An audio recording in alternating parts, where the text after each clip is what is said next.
brings the fire, a season of joy with hearts inspired. Silent night, jingle bells, carolers with ICLs. Home alone, Grinch scheme, peppermint and snowy dreams. Nutcracker, gingerbread, wreaths and ribbons, velvet red, elf on shelf, Kris Kringle lore.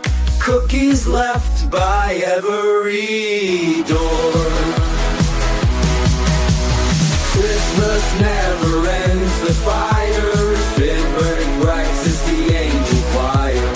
Christmas never ends, the fire, a season of joy with hearts inspired. Black Friday, Rudolph's glow, Macy's parade in the snow, shopping malls, Amazon movies like the Christmas con, Yule log, snowy hikes, 12 days, little tykes, families gather near, spreading Christmas cheer.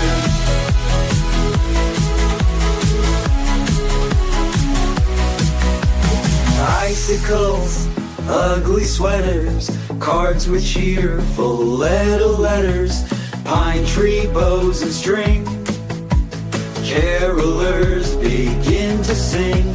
Starry skies, manger scenes, silver bells and evergreen. Gifts exchanged, wishes made, memories that never fade.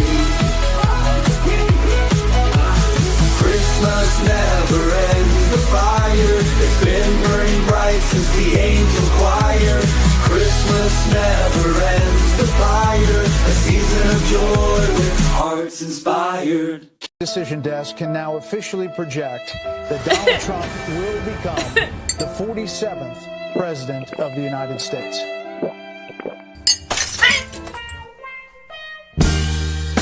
I've been really trying.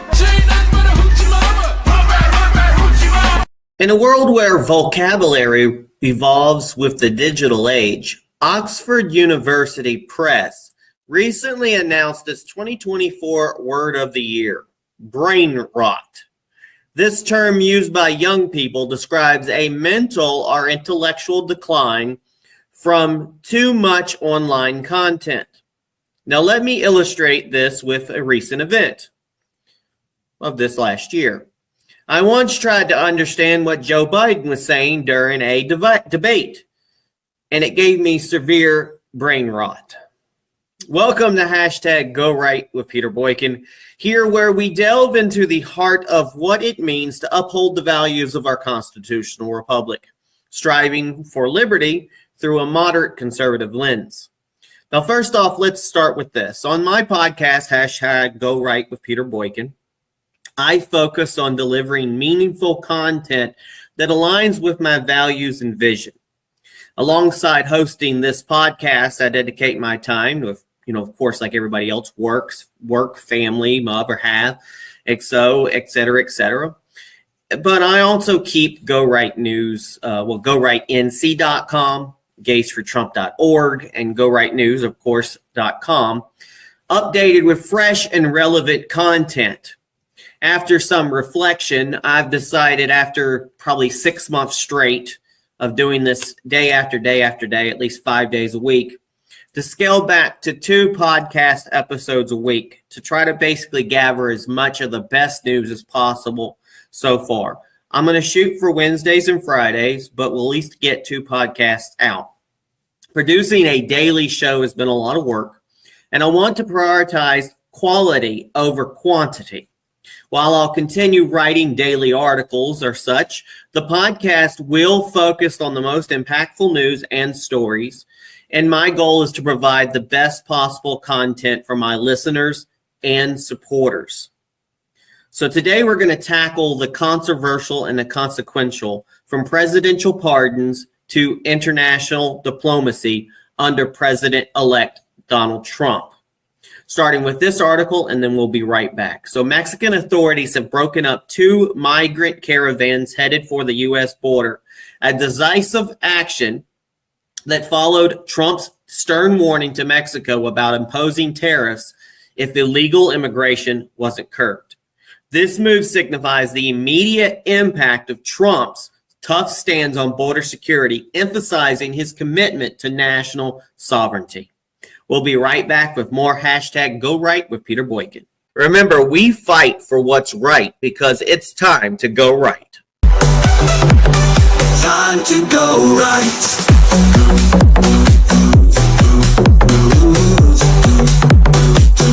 Time to go right.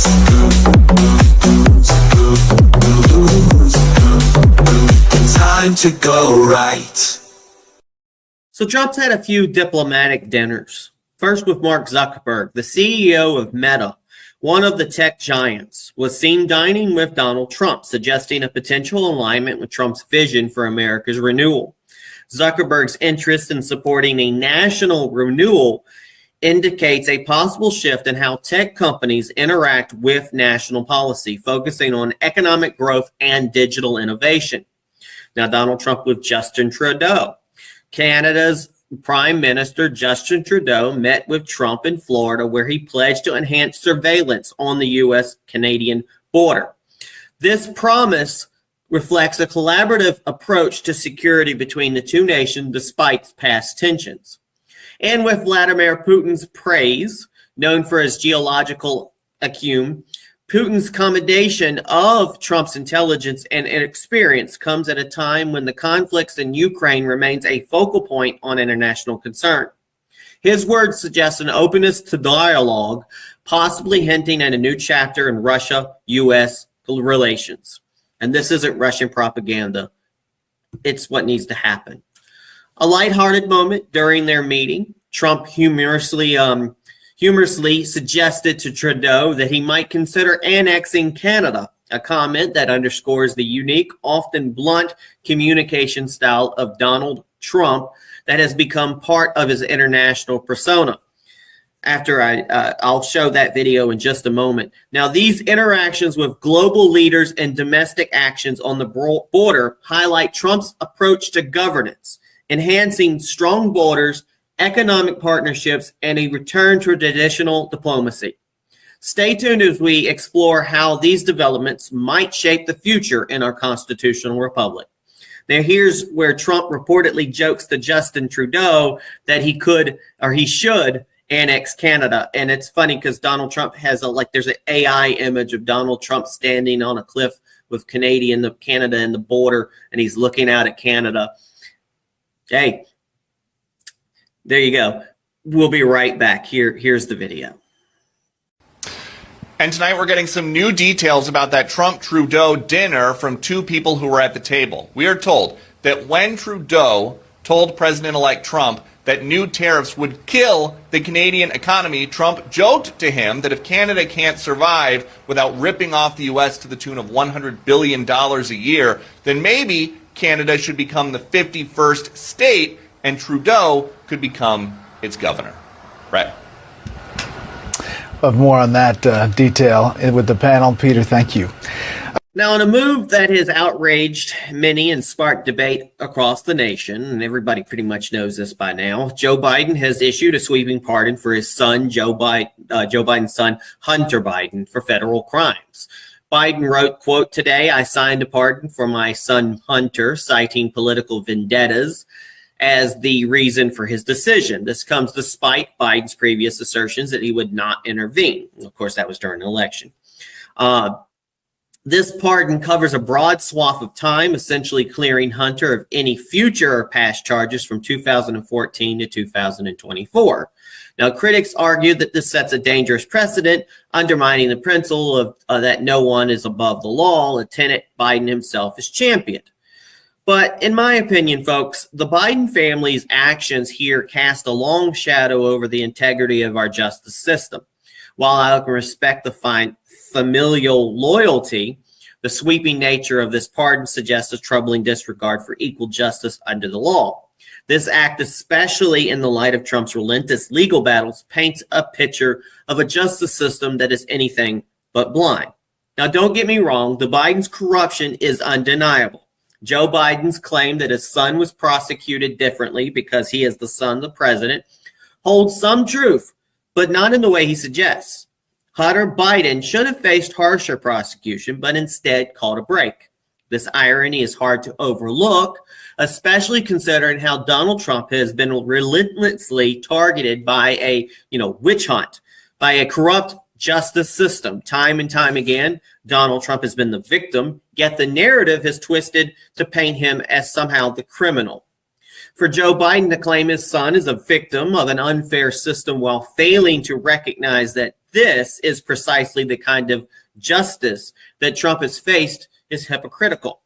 The growing use of lawfare on both sides of the political aisle has turned our government into a mockery, a kangaroo court, if not a banana republic. It's no wonder so many Americans feel disillusioned when our representatives on both sides are so disconnected from the working class. They've been bought and paid for by wealthy elites and corruption and corporations. I mean, what do you get when everybody seems to be a lawyer that's in our representation, leaving the average citizen behind? At the end of the day, it's the same coin, just two different sides. A lot of people said that, and I'll say it too. This is why so many of us place our hope in Donald Trump. He understands the struggles of ordinary people and remarkably continues to show forgiveness despite the endless attacks. While I disagree with much about the Biden's pardon, I can respect Joe Biden, the father, for pardoning his son. It's one of the only logical actions from Joe Biden I understand. Now, here's a couple of videos where some reactions about this whole pardon. And then after the videos, we'll be right back with more Go Right News with Peter Boykin. So CNN made trust fund baby Representative Dan Goldman watch himself claim Biden would not pardon Hunter. Watch this. In July of 2023, just after that plea deal fell through, this is what you said. I want to watch. Do you think a pardon for his son would be a mistake? Yes, and I don't think there's any chance that President Biden is going to do that, unlike his predecessor, who pardoned all of his friends and anyone who had any access to him. And I think you see that in this case, where he kept on, and Merrick Garland kept on, a Trump-appointed U.S. attorney to investigate the president's son. If there is not an indication of the independence of the Department of Justice beyond that, I don't know what we could look for. What does that feel like, watching yourself back then, reassuring people that Biden was not going to issue a pardon for his son? Yeah, and I think that if that plea agreement and that plea deal had gone through, there would be no pardon. That was a satisfactory outcome. It already fallen through. That only was. Sorry? When you reacted, this was when the deal had fallen through. And I hear what you're saying. The hags on The View get very testy over Joe Biden lying about pardoning his criminal son. Watch this. Both ways. I want to understand two things because I respect it as a parent. I understand why he would do it, but I wonder to understand why lie about it for so long. I'd stop calling it a lie. Okay, why repeatedly say you're not going to and you do? And secondarily, for the part of this country, half of it that doesn't support Biden, doesn't know him personally, doesn't get to have phone calls, and they're just looking at a system that seems like it only benefits the people who are in power. I'm going to say, what precedent does that?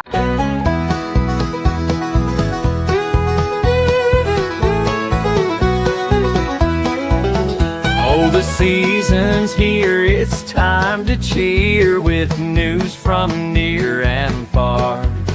Trump's making deals, his vision is clear for peace both near and far. Jingle bells, jingle all the way. Trump's diplomacy is here to stay. Oh, what a world, the twists and turns as the holiday spirit burns. Hey! Hunter's pardon, a family affair in the halls of justice, a tale to share. The FBI, a new direction. Kash Patel, our law's protection. Ding dong, merrily on high. In our hearts, peace will lie. Gather round the Christmas tree, sing of hope and unity. From the border to the tech cloud-driven skies, a new world full of peace, no more goodbyes. Zuckerberg, Trudeau, and the Russian bear all gather round for peace we share. Bear runs wisdom, a young mind so bright, as Trump's youngest son, he's the light. While Keenan gives a speech on freedom and might, this Christmas, let's all unite. Silent night, holy night, all is calm, all is bright. Around yon Trump, tender and mild, sleep in heavenly peace, child. Let's all sing this Christmas song for a future where we all belong. With Trump's vision, we're on our way. Merry Christmas, come what may.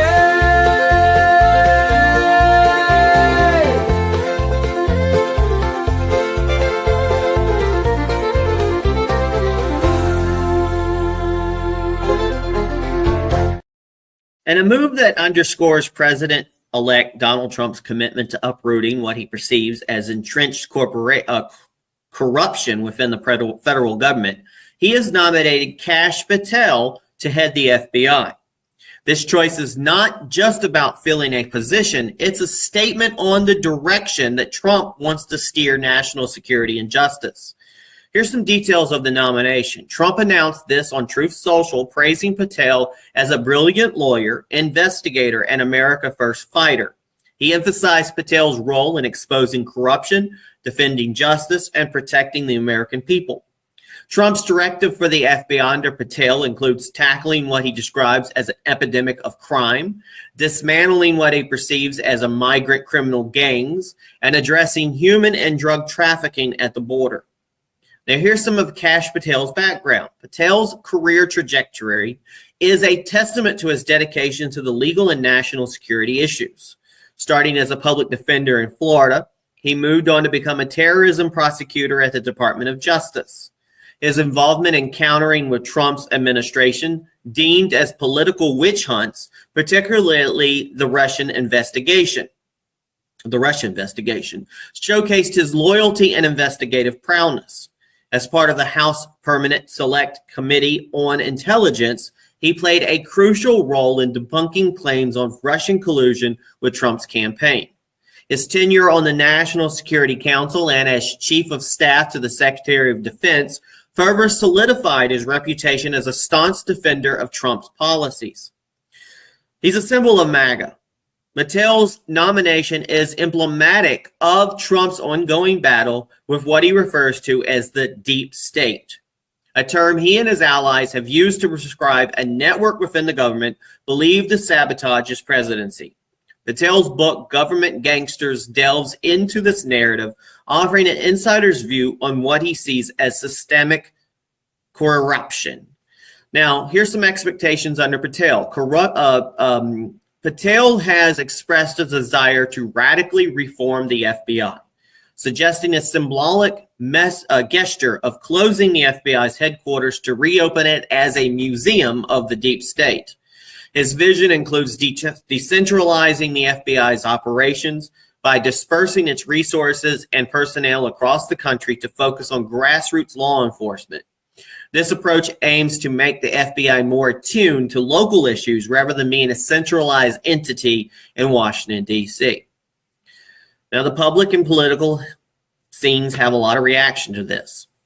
The nomination has sparked a divide from Trump's base to those disillusioned with current federal law enforcement practices. Patel's appointment is a beacon of change. CNN's panelist Tiffany Smiley captured the sentiment among some when she noted the resistance to Patel within D.C. could actually boost his appeal to the general public, suggesting a disconnect between the establishment and the people.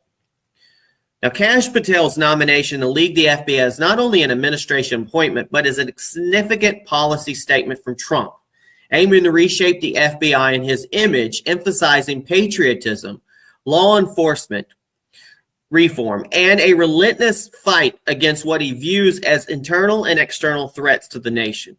As Patel steps into this role, the eyes of the nation and indeed the world will be watching how this America First fighter navigates the waters of one of America's premier law enforcement agencies. Now, let me tell you about my opinion. It's quite remarkable that I had the chance to meet this individual when he visited our town with the Trump bus. He shared his recent attendance at a log cabin Republicans event for Donald Trump and expressed admiration for Scott Pressler, one of our gays for Trump.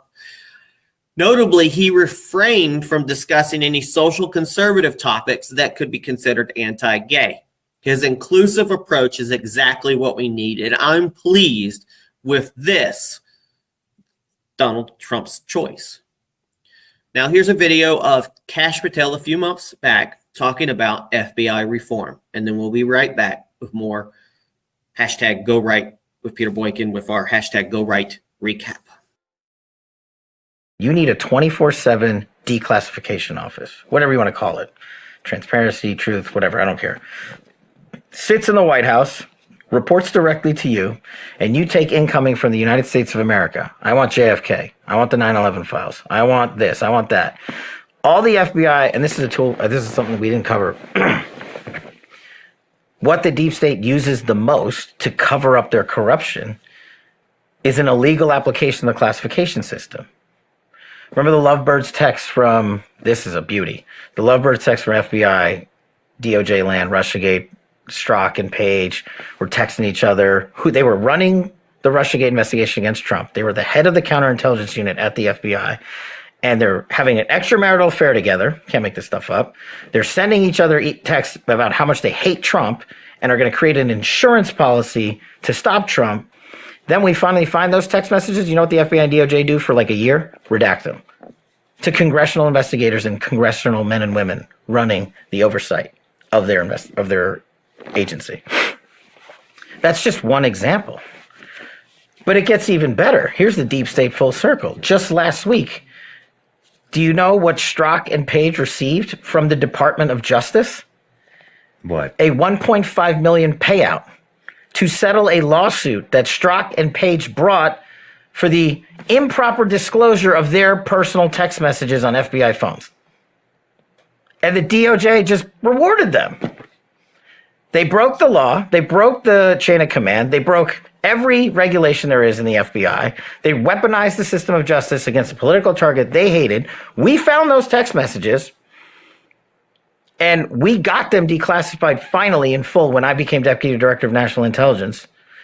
And the world has now seen them, and they can read them. And that's the best form of transparency. That's why I want this 24/7 declassification office. Don't have me regurgitate it to you. Read it. Get the documents, get the files, get the memos. But the deep state came full circle and gave these guys a payday for rigging a presidential election and breaking the law.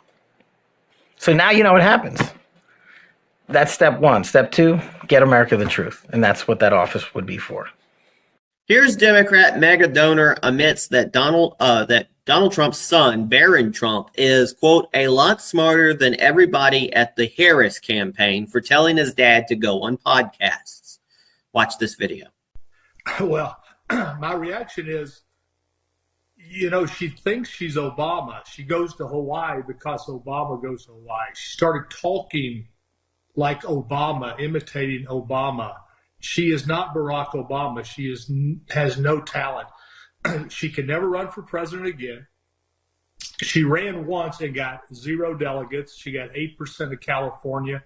I begged them not to put her up. She was going to be tethered to Biden no matter what. That was a zero-sum game for her. But she thought that all these votes were for her. They were not. The votes that she got were people voting against Trump. And the votes that Trump got were the people voting for Trump. What the Harris campaign should have done, instead of avoiding Joe Rogan and podcasts, it turns out that Barron Trump who looks like a runway model, was telling his father, you need to go on podcasts. You need to go on Joe Rogan. You know, he was 3 hours late to a rally because he was doing Joe Rogan because that was so important. So Barron Trump is a lot smarter than everybody in the Harris. They said they didn't go on Joe Rogan, the progressives around her. You heard what Carmel said. The progressives didn't want to go on Joe Rogan. Look, if I'm running, I'm going on Joe Rogan. I'm living on Fox. That's how you change minds. They played hide the ball. They lost badly. She should go away and never, ever come back. She spent almost $2 billion. They're raising money this week to pay off the debt. If you can't run your campaign, you damn sure can't run the country. Here's SNL's Kenan Thompson as he discussed cancel culture and freedom of speech. Yeah, when you're watching movies and stuff in your free time, is it comedy or do you shift to drama?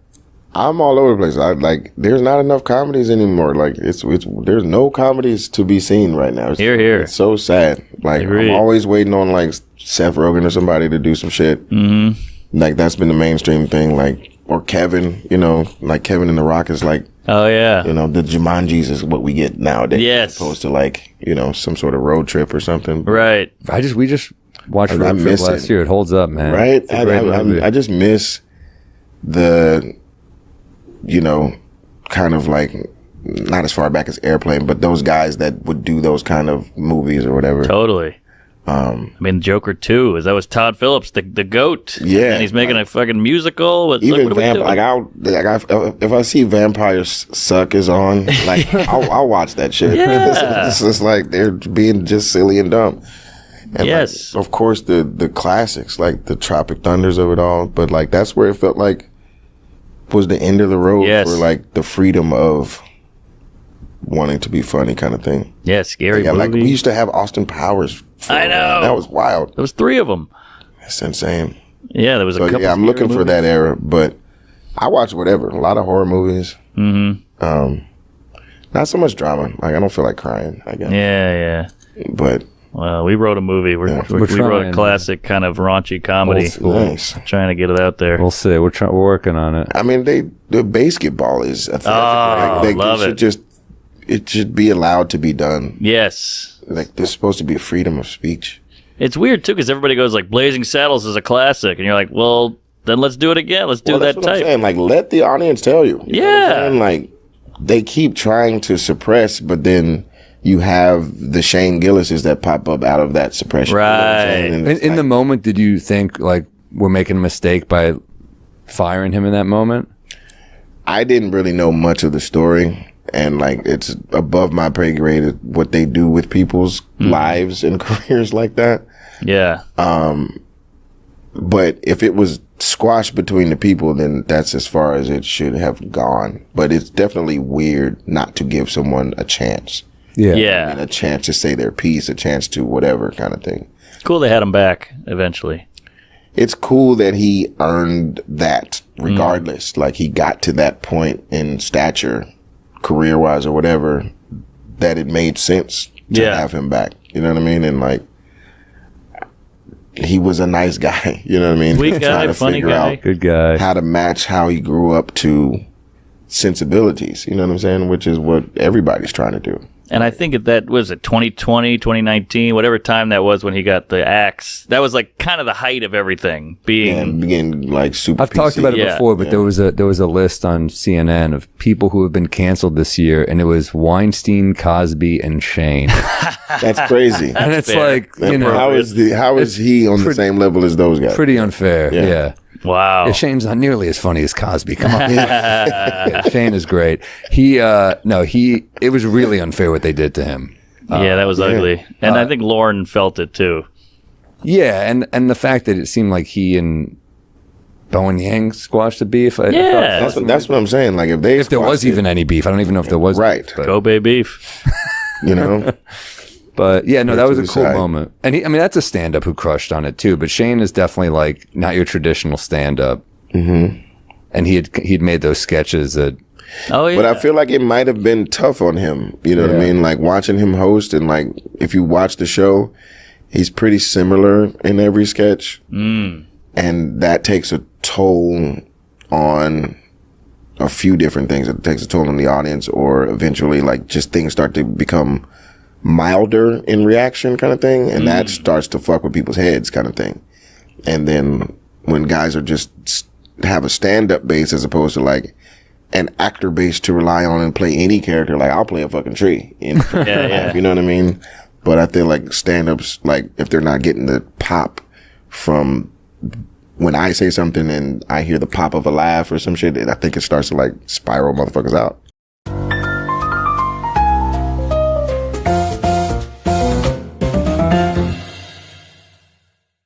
Welcome back to the hashtag GoRight recap.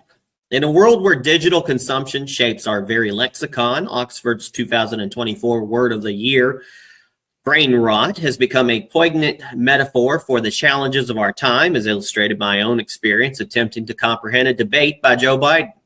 On hashtag GoRight, we explore the theme of renewal through several lenses.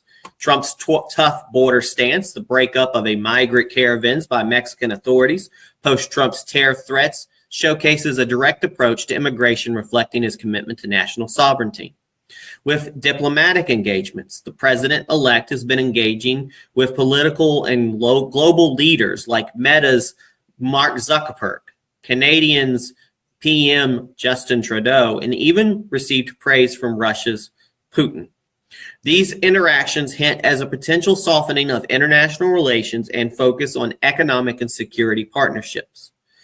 And we talked about the Biden pardon. Joe Biden's controversial decision to pardon his son Hunter has ignited discussions on justice, fairness, and the use of executive power, casting shadows over the fairness of our legal system. But this act, seen as many as hypocritical, underscores a broader narrative of political favoritism. And finally, Kash Patel's FBI nomination.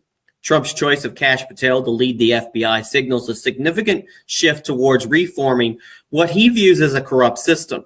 Patel's background and his vision for decentralizing the FBI operations reflect Trump's MAGA ethos, where aiming for a law enforcement body more in tune with the needs of the American people rather than a political establishment. Inclusivity in the ranks, folks, though. Kash Patel's inclusive approach during our encounter, avoiding divisive social issues, points to a positive progressive shift within the conservative politics, aiming for broader acceptance and unity. And this adds cultural commentary, from viral admissions of Barron Trump's acumen to discussions on free speech by SNL's Kenan Thompson. We've seen how pop culture and media continue to influence our public discourse.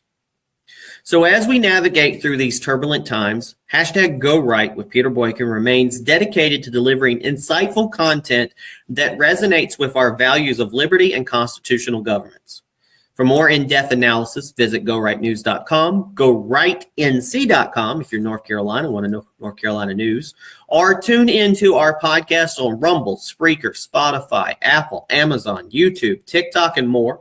Support our cause by donating to Cash App at $Peter Boykin, the number one. And remember, staying informed is the first step towards making a change. So let's continue this journey together, ensuring our voices are heard in the great choir of our constitutional republic. As always, folks, God bless. Peace.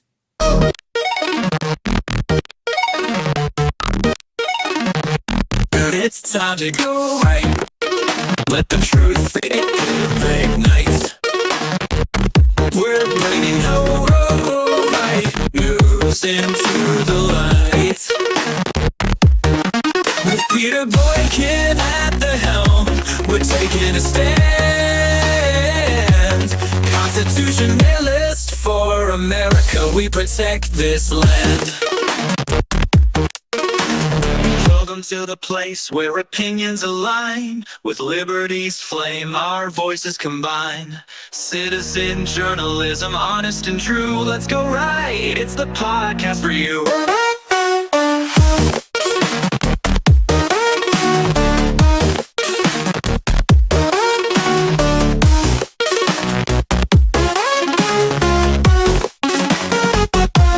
Welcome Welcome to the place where opinions align.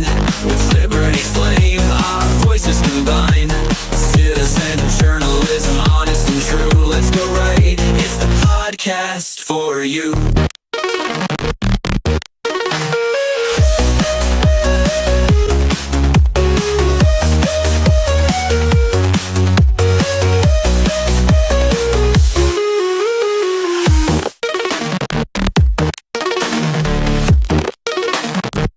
It's time to go right. Let the truth ignite.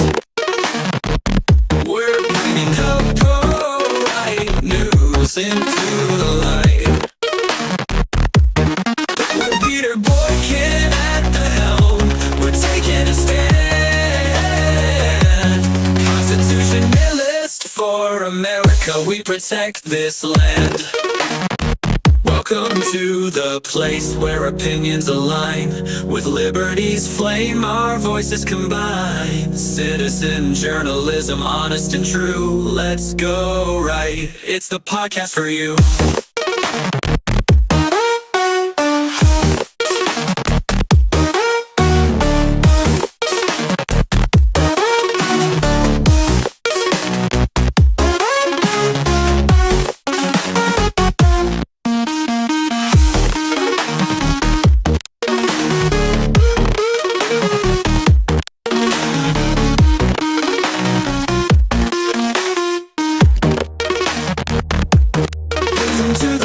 Where opinions align. With liberty's flame, our voices combine. Citizen journalism, honest and true. Let's go right, it's the podcast for you.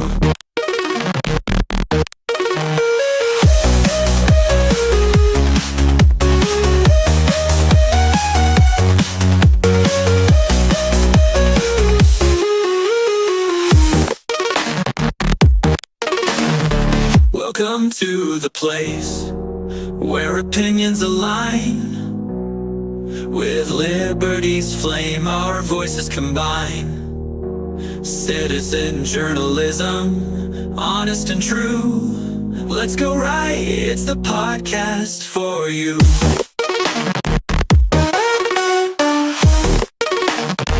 Welcome to the place.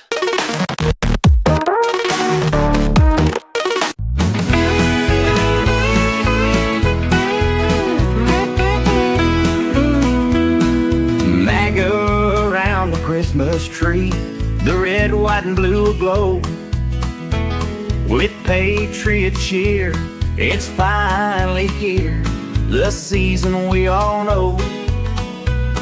We're singing loud, the world's in awe. It's Christmas we declare. With liberty and victory, there's freedom in the air. Oh, joy to the world, we can say it again. Merry Christmas to every woman and man. Trump's back in town, the star shines bright. MAGA's leading through the silent night. The stockings are hung, the spirit it is strong. Our faith is burning bright. The nation's back on the right track, and Christmas feels so right. The snow is falling, the bells are calling. The promise of hope is clear.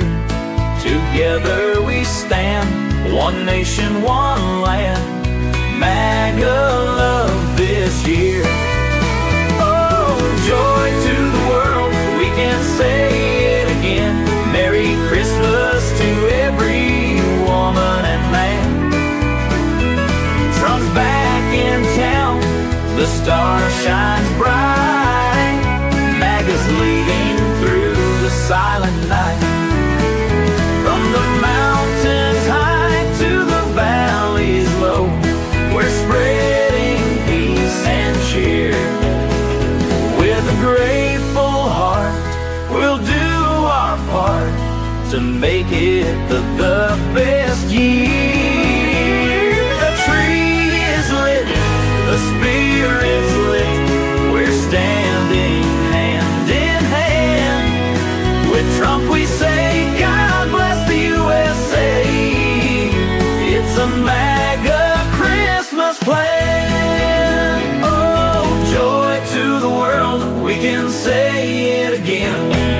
Christmas to every woman and man. Trump's back in town, the star shines bright.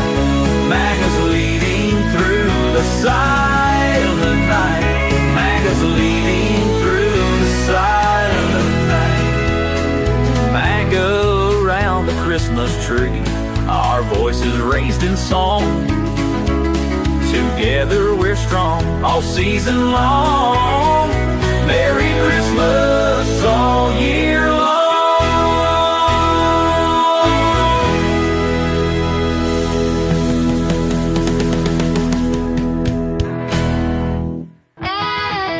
Yeah! Oh! Come on now, feel the power. Rise up, stand tall. For the land we love. Oh, guarding freedom's fire from sea to the skies above.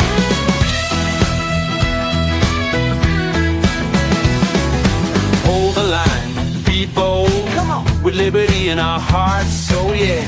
Every vote's a spark to light a brand new start. Oh, stars and stripes are calling, people roaring, hearts enthralling.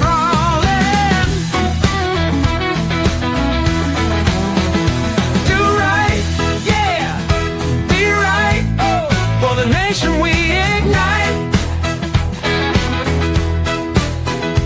All right, come on, go right, for America tonight. Yeah, yeah. It's written in our scrolls, the laws of our own choice.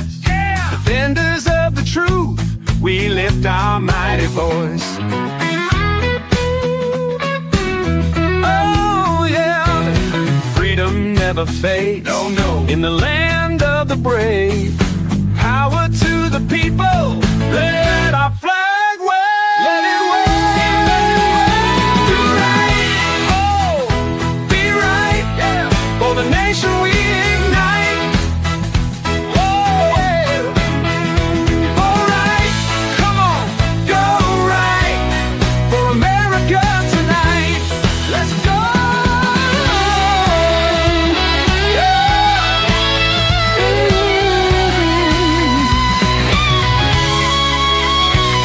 Yeah. Stand tall, be proud. Let freedom ring and sing it loud. For America everlasting.